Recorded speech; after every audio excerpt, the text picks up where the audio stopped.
So what you're saying is that this man, Jesus, who apparently performed all these miracles, and who his followers claimed was God in human form, actually existed?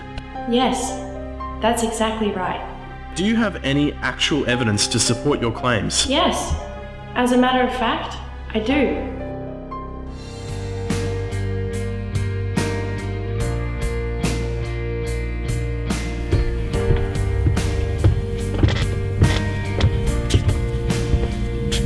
Was Jesus actually real?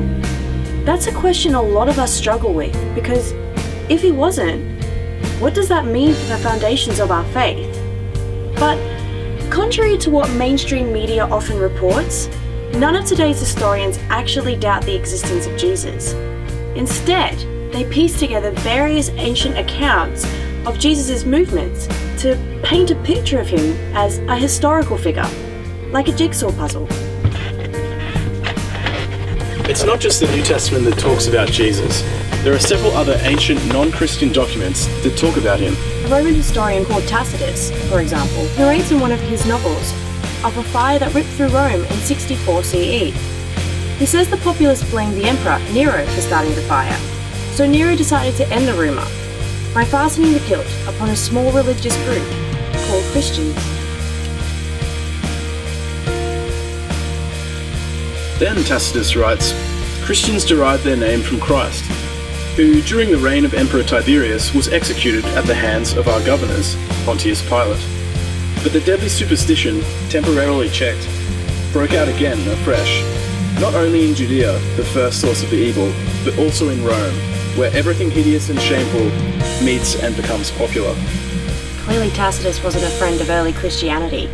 Despite his dislike for the movement, he still recorded key facts about its founder, where and when he lived, what he was called, how he died, and who executed him.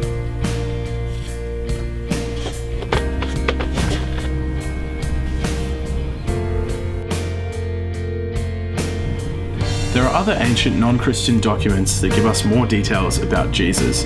The Jewish historian, Josephus, the Roman writers, Suetonius and Pliny, the Jewish Talmud, and others.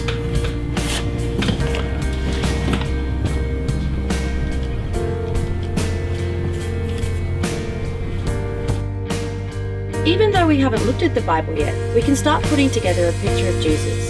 So far we know his name, Jesus, and the place and time of his ministry, the names of his mother and one of his brothers, the ambiguous nature of his birth, his fame as a teacher and miracle worker or sorcerer, how some considered him to be kingly and gave him the title of Messiah or Christ, the time and nature of his execution, the coincidence of an eclipse at the time of his crucifixion, reports of Jesus' appearances to his followers after his death, and the flourishing of a movement that worshipped Jesus after his death.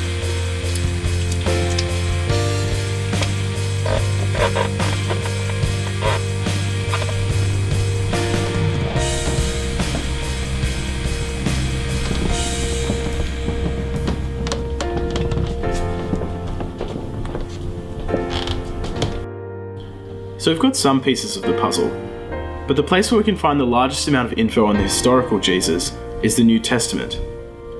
Some people don't think it's a reliable source because it's religious, but historians actually disagree. They take the religious bias into account when they examine it, rather than let it diminish its value and reliability as a text. The New Testament is also reliable in a number of other ways. It was written during living memory, which means the authors would have known eyewitnesses to Jesus' teachings. We also know exactly when and where the New Testament was written. The New Testament is a collection of books written in different times and different places, independently of each other, which adds to their historical credibility, making it clearer that Jesus was a real person.